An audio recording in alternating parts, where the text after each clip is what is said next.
Yo,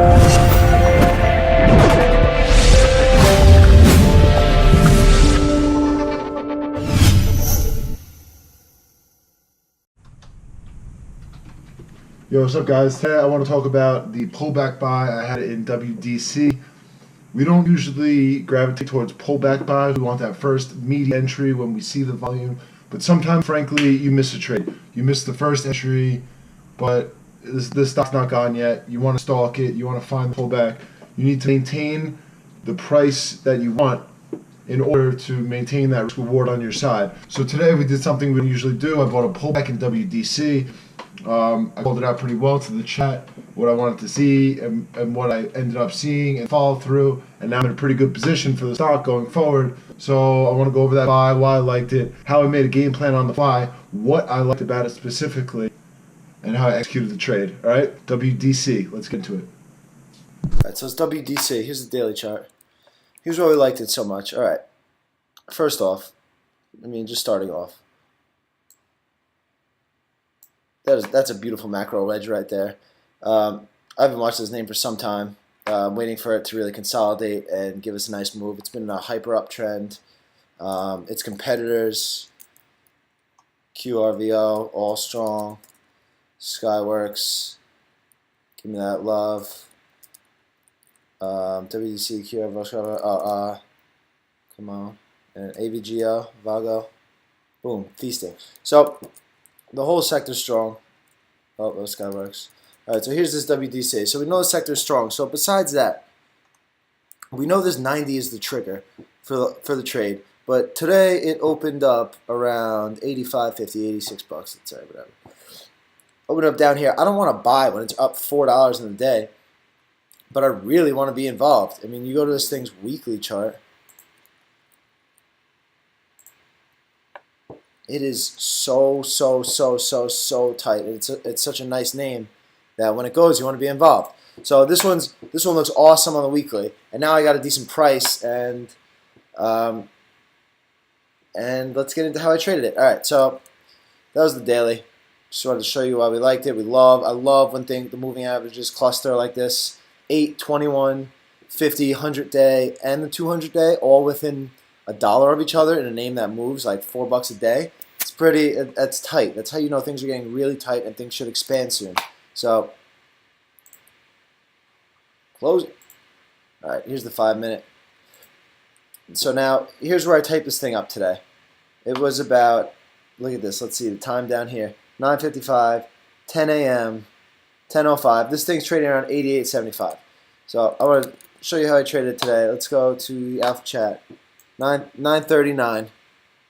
Let's see. TTD team. Yada yada. We're talking. Blah blah blah blah blah blah. Didn't see it yet. Didn't see it yet. Didn't see it yet. Let's see. When do I find it? NTLA. All right. LVS Feast. All right. Here we go. I remember this.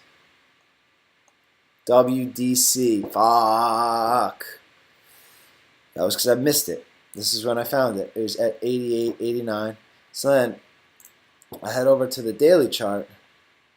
This is me making the game plan on the fly. And this is when the stock's at 89 and it's 10 a.m. 30 minutes in the open, this thing ripped from 86 to 89. So the volume was huge, and you know you want to be involved. So I look to the daily chart and I'm like, man, where did I wish I bought this thing? And I see an inside day at 88. And you can see this pivot here. You can see it broke down here. You just see that 88's been very important for the stock throughout its career. I was mostly looking at this pivot and then the inside day. So I said, damn, if I had been paying attention to this off the open, 88 would be where I would have wanted to buy. So this is me calling it out. If we get a pullback to 88 in WDC, I'm loading up with stop below 86. Real level around 90 for WDC.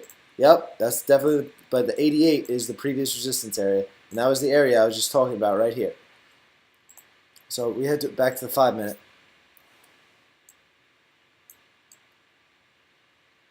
So now it tickles right underneath 89, and now you start to see the pullback coming. And this is how I get into it. I limp in. You see the blue right here? These are 100 share buys. This is just me feeling it out. I'm throwing out bids on the way down. I also had bids 87.76 above that little pivot, 87 like 58. I just really wanted to be involved. And look, you can see, look, sell stop 85.99. So now you can see I'm long. So then I started buying it. I started buying it right in this area. And when it perfectly held 88, perfect retest. These last two buys at 88 quarter were the ones I bought. Look, you'd see I'm long 700 at $88.22. And it's looking pretty good. And now it's just flagging. It's fine. Looks great. So you see I'm up 784 in the trade. But now I have a nice cushion if the name wants to go. 88 resistance area. Love it. Give me 87.50. I didn't get it. But WDC, coming back to the daily moving average cluster as well as the previous resistance area, stock has a big macro pattern, which is why I'm looking to buy pullbacks to be involved. And then WDC, perfect retest of 88. And that's where we are now. You know, I'm not up huge in the trade, but I wanted to see it retest 88. I have my stop below 86. I'm risking $1,400 in the trade, looking to make at least 7K. That's at 5-to-1 risk reward. And it has earnings behind it. Earnings were good. The whole sector's strong. There's really nothing holding the stock back now. So I have pretty good stock on my hands, and I missed the initial buy. So if you can figure out a way to get into a stock, get layers of probability on your side, and make sure your focus is on the risk reward. So I'm risking $2. I'm looking to make 10. I'm looking this to take out all-time highs sometimes in the next week or two. Not all-time, but 52-week highs.